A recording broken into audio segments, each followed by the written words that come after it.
All right, welcome back. A big meeting this morning, and the parish president and Tony, you were there too. A lot of other people were there. And what happened? Some big news coming?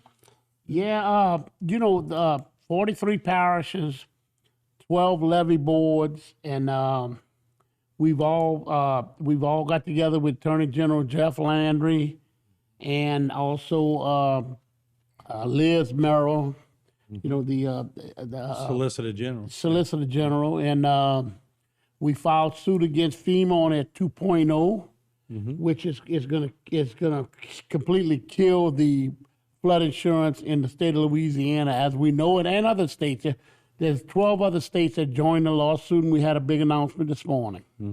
And Tony, you were there. What did you get out of the meeting? Well, I think it's a great move. It's ridiculous when we tax the people of Terrebonne Parish twice, and we tell them we're going to build them a levee system, and we do.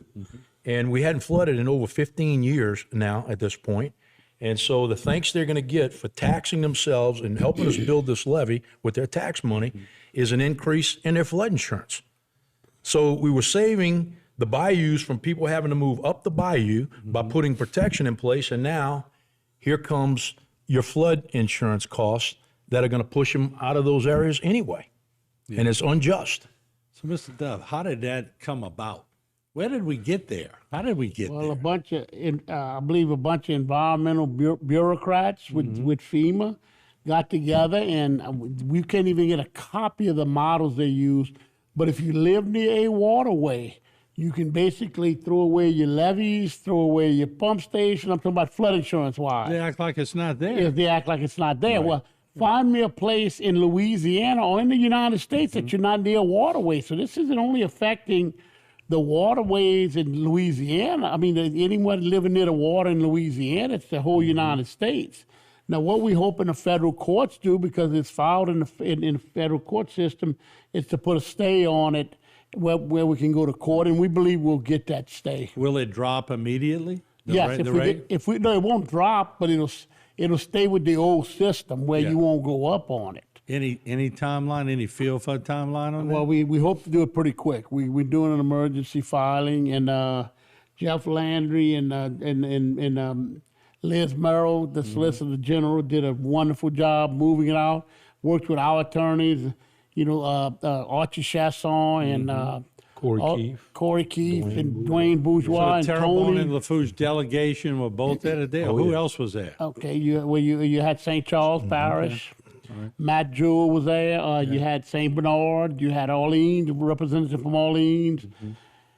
And you had G&O. G&O was a big part of it too. So we've got everyone on board. I mean, it's totally ridiculous. Remember, Martin, it was not congressionally mandated. It was administratively added, meaning they could drop it tomorrow. Congress didn't mandate what they're doing right now. They just came up and did it because they claim that the system is $20 billion in the red.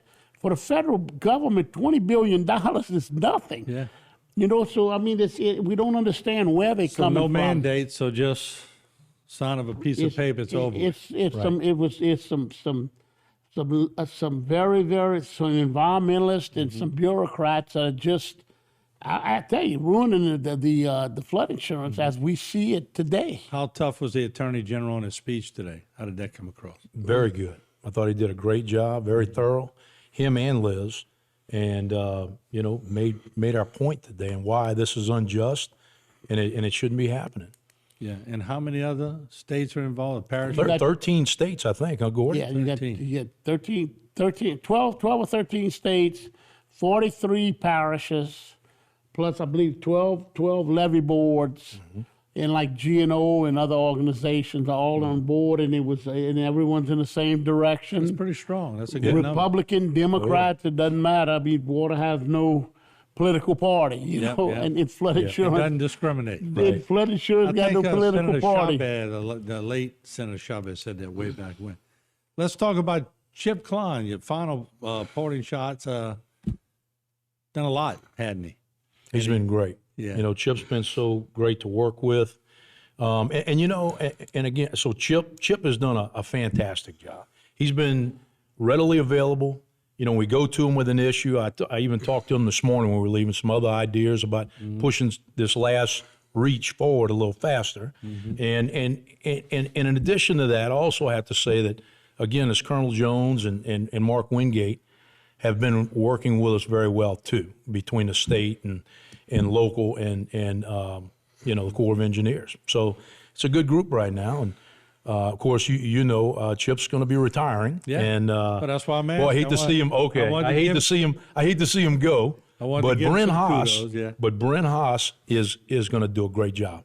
Brent's been there every step of the way as well. Okay, and Mr. Duff? Well, when I sat on the CPRA for 8 years, and Garrett Graves was on it, and Jerome Zarang, then Chip Klein, and of course Chip's been there from the get-go, and because we've seen Louisiana transform into the protection that we have today, and that's why we're angry about this flood insurance issue. We should be going down on our rates and not up.